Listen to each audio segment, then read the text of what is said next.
বাঁশদ্রোণী কাণ্ডে গতকাল রাত থেকে আজ সকাল পর্যন্ত টানা 14 ঘন্টা ধর্ণা অবস্থানের পর গ্রেফতার হলেন রূপা গঙ্গোপাধ্যায়। বিজেপি নেত্রীকে জোর করে পুলিশের জিপে তুলে নিয়ে যাওয়া হলো লালবাজারে। তার বিরুদ্ধে উঠেছে কাজে বাধা দেওয়ার অভিযোগ। হ্যাপি ফ্যামিলির হ্যাপি স্মাইল। কসমো বাজার, পুজো ইন স্টাইল। রূপাদি আপনাকে কি নিয়ে যাওয়া হচ্ছে?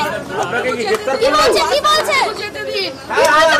আমি বাড়ি করে চলে যাব। আপনাদের সঙ্গে অ্যারেস্ট করা হলো। কি বলছে? পুলিশ কি বলছে? বাজার নিয়ে যাও।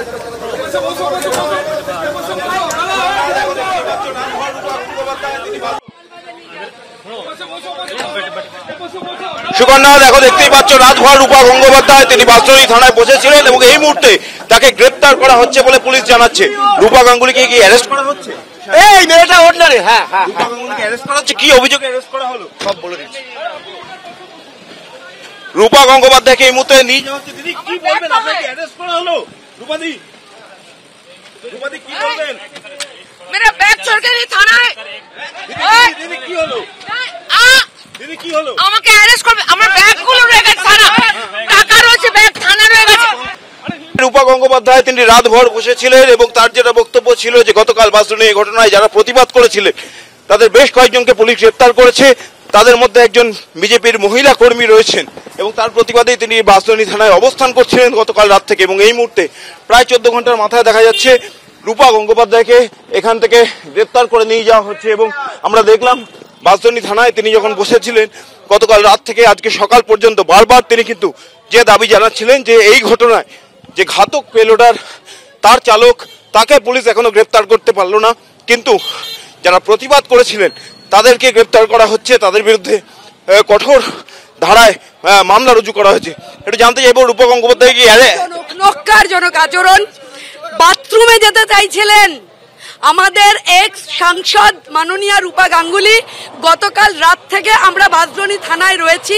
যে জঘন্য ঘটনা ঘটেছে, একটি শিশু মৃত্যু, তারপর তার দোষীদেরকে সুন্দর করে পালিয়ে যেতে দেওয়ার ব্যবস্থা। রূপাদি শান্তভাবে বারবার থানাতে বলেছেন যে আমি বসে আছি, আমি বসে থাকবো যতক্ষণে অ্যারেস্ট হচ্ছে। আমরা এখনো পর্যন্ত বসে ছিলাম রাত্রির থেকে সারা রাত, সারা সকাল, এখন 10টা বাজছে। এখন ওনাকে হিচড়াতে গাড়িতে করে তুলে নিয়ে যাওয়া হলো, অ্যারেস্ট করলো, লালবাজার নিয়ে গেল। আরজিকর কাণ্ডে দিকে দিকে প্রতিবাদে এবার কল্যাণ বন্দ্যোপাধ্যায়ের নিশানায় সিপিএম। এবার দুর্গাপুজো বন্ধ করতে চেয়েছিল সিপিএম। আন্দোলনরত জুনিয়র ডাক্তারদেরও ফের আক্রমণ জানিয়েছেন শ্রীরামপুরের তৃণমূল সাংসদ।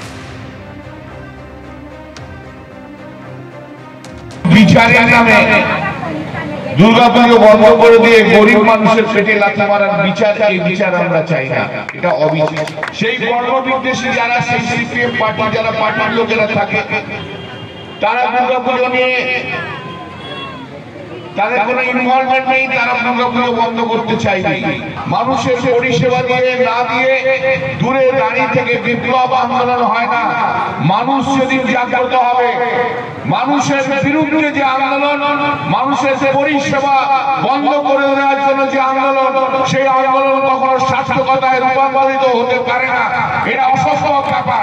গরিব মানুষের পেটে লাথি মেরে, গরিব মানুষকে না ট্রিটমেন্ট দিয়ে, গরিব মানুষের বাচ্চারা মারা যাবে, তার সেটা পরিষেবা দেবেন না, ডাক্তারি ট্রিটমেন্ট দেবেন না, হসপিটালের ট্রিটমেন্ট দেবেন না, আর নিজস্ব 8টা 10টা দাবির অধিকার নিয়ে রাস্তায় বসে থাকবেন, এটা হতে পারে না। ঠিক করে সরকারকে ভয় দেখিয়ে কখনো সরকার সরানো যায় না। কয়েকটা গান দিয়ে হয় না, যে কালচার পশ্চিম বাংলায় হয় না। যারা বলেছিল এই আজাদি ছুটা হয়, আজ তারা বলছে আজাদি চাই, আজাদি চাই।